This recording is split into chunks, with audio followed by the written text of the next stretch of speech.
Hello everyone, welcome back to our YouTube channel study with K tutorial. Next video में हम लोग साहित्यिक स्रोत को देखे थे और इस वीडियो में हम लोग आज पुरातात्विक स्रोत को देखेंगे। तो पुरातात्विक स्रोत में हम लोग टोटल 5 पॉइंट्स को देखेंगे। पॉइंट नंबर 1 परिचय, पॉइंट नंबर 2 शाब्दिक अर्थ एवं परिभाषा, पॉइंट नंबर 3 पुरातात्विक स्रोत का वर्गीकरण। पुरातात्विक स्रोत का वर्गीकरण के अंदर टोटल हम लोग 4 पॉइंट्स को देखेंगे।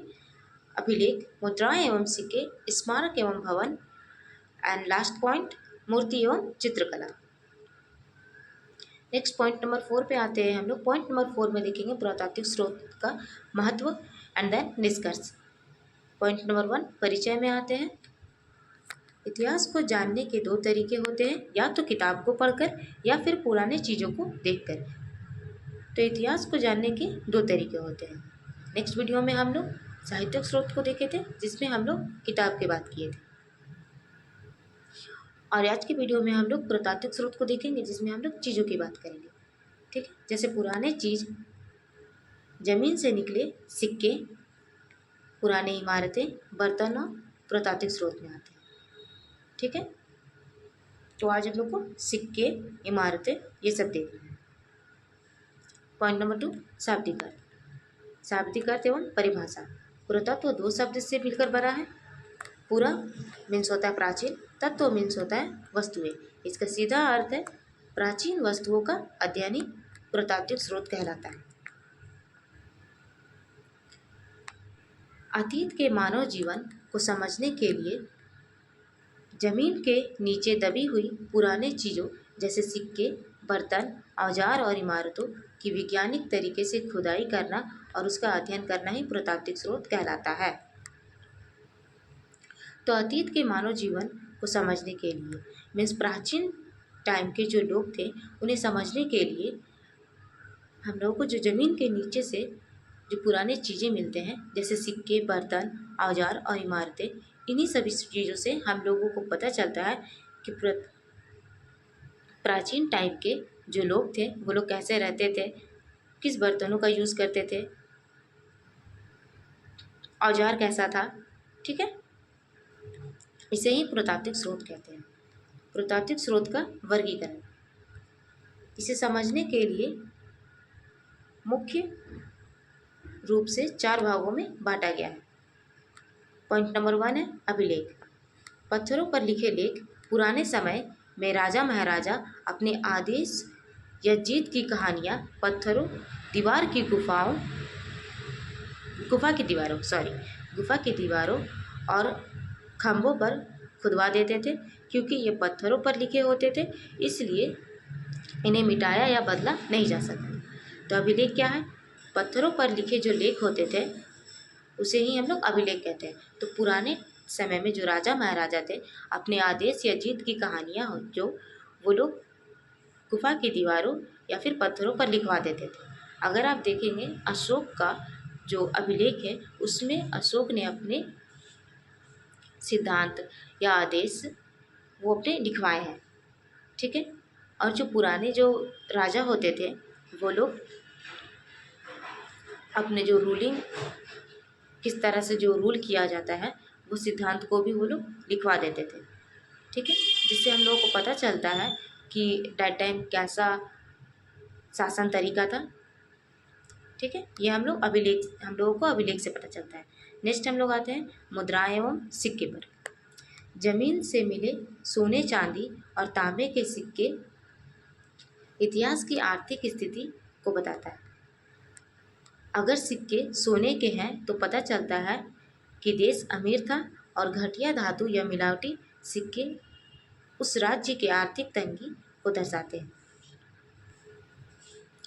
तो मुद्राएं एवं सिक्के में क्या है? जमीन से जो मिले जो सिक्के थे, सोने, चांदी या और तांबे के होते थे, जिससे हम लोग को पता चलता यह है कि अगर सोने के सिक्के मिलते हैं तो पता चलता है कि उस राज्य का आर्थिक स्थिति काफ़ी अच्छा था, और अगर सिक्के तांबे के या फिर घटिया धातु के मिलते हैं तो जिससे यह पता चलता था कि उस राज्य का आर्थिक स्थिति काफ़ी खराब है। और सिक्कों पर राजा का नाम और उसका चित्र भी बना होता था। चित्र और साल भी लिखा होता था, जिससे हम लोग को यह पता चलता था कि किस राजा का रूलिंग टाइम किस टाइम पीरियड से रहा है। ठीक है, और उस सिक्के पर राजा का चित्र भी बना होता था, जिससे यह पता चलता था कि ये किस राजा का है। नेक्स्ट हम लोग आते हैं स्मारक एवं भवन पे। प्राचीन काल के महल, किले, मंदिर, स्तूप और शहरों के खंडर इसमें आते हैं। तो प्राचीन काल के जो महल, किले, मंदिर और जो शहर के जो खंडर हैं वो स्मारक एवं भवन में आते हैं, जिससे उस समय के लोगों के रहन सहन और घर बनाने की कला का पता चलता है। जो शहर के खंडर है, यह देख करके उससे यह पता चलता है कि लोग कैसे घर बनाते थे।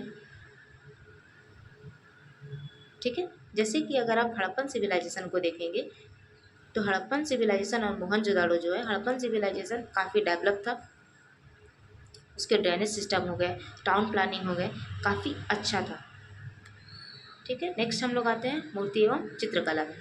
पत्थर की पुरानी मूर्तियाँ और गुफा की दीवारों पर बने चित्र, जिससे हमें पता चलता है कि पुराने ज़माने में लोग कैसे कपड़े पहनते थे और उनका मनोरंजन कैसा था। तो पत्थरों की मूर्ति और गुफा की दीवारों पर बने जो चित्र होते थे, जिससे हम लोग को पता चलता है। पत्थरों की मूर्ति अगर आप हड़प्पन सिविलाइजेशन में देखेंगे तो हड़प्पन सिविलाइजेशन में हम लोगों को बहुत सारे गॉडेस के मूर्ति मिले हैं। तो हम लोगों को हड़प्पन सिविलाइजेशन की जो मूर्ति है उनसे देख करके क्या पता चलता है कि दैट टाइम के जो लोग थे वो लोग किस गॉड की पूजा करते थे। ठीक है, और जो उसमें कला बना हुआ है उससे यह पता चलता है कि कपड़े कैसे पहनते थे। ठीक है, नेक्स्ट हम लोग आते हैं पुरातात्विक स्रोत का महत्व। पुरातात्विक स्रोत की सबसे मुख्य विशेषता यह है कि जमीन के अंदर से मिले सिक्के, पत्थर, औजार, इमारतें के अवशेष से हमें असली और सच्ची जानकारी देती है, क्योंकि ये चीज़ें अपने आप में प्रमाण होती है और इसमें किसी तरह की मिलावटी या झूठ की संभावना नहीं होती है। तो पुरातात्विक स्रोत का महत्व में क्या है कि पुरातात्विक स्रोत की सबसे मुख्य विशेषता यह है कि जो ज़मीन के अंदर से मिले जो सिक्के होते थे, औजार, पत्थर, इमारतें जो होते थे, इसमें किसी तरह की कोई मिलावटी नहीं होती थी। ठीक है, और ये हम लोग को सच्ची जानकारी देती है। नेक्स्ट हम लोग आएंगे निष्कर्ष पे। पुरातात्विक स्रोत इतिहास को समझने के सबसे विश्वसनीय साधन है, क्योंकि ये हमें ज़मीन से प्राप्त वास्तविक प्रमाणों जैसे सिक्के, औजार, मिट्टी के बर्तन, मूर्तियाँ और इमारतें के अवशेष के आधार पर प्राचीन काल की सच्ची जानकारी देती है। तो पुरातात्विक स्रोत इतिहास को समझने का एक सबसे बड़ा साधन है, क्योंकि जो ज़मीन के नीचे से मिले जो सिक्के थे, औजार थे, मिट्टी के बर्तन थे, इससे हम लोगों को पता चलता है कि प्राचीन काल के लोग कैसे औजार के यूज़ करते थे।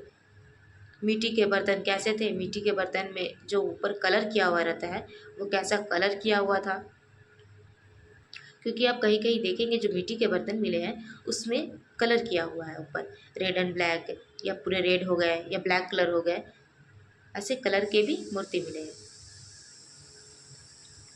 तो इससे हम लोग को पता चलता है कि लोग कैसे कलर का यूज़ करते थे। ठीक है, कलर कैसे बनाते थे। तो आज का ये पुरातात्विक स्रोत कंप्लीट हो गया। नेक्स्ट वीडियो में हम लोग हड़प्पन सिविलाइजेशन को देखेंगे। अगर आप ये सभी नोट्स इंग्लिश में भी चाहते हैं तो कमेंट बॉक्स में कमेंट कर दीजिएगा, मैं आप लोग को प्रोवाइड करा दूँगी। And thank you for watching this video.